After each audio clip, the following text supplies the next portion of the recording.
அம்மா, எனக்கு இந்த மழைக்கு ஏதாவது சூடாக சாப்பிடணும் போல இருக்கு. எனக்கு ஏதாவது செஞ்சு கொடுங்கம்மா. நான் ஒன்றும் செய்யலை வீட்டில். இரு, பக்கத்தில் லூசிபுரா ஏதாவது செஞ்சுருக்கோம், நான் போய் வாங்கிட்டு வரேன்ட்டு. வா மஞ்சு, என்ன இந்த பக்கம், அதுவும் இந்த மலையில் வந்திருக்கிற, என்ன விஷயம்? இல்லை லூசி, என் மக ஏதாவது சூடாக சாப்பிடணும் போல் கேட்டா.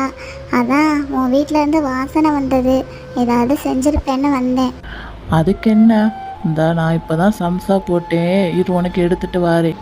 ஆஹா, வாசனையே மூக்க தொலைக்குதே லூசி. சரி, நான் கொண்டு போகிறேன்.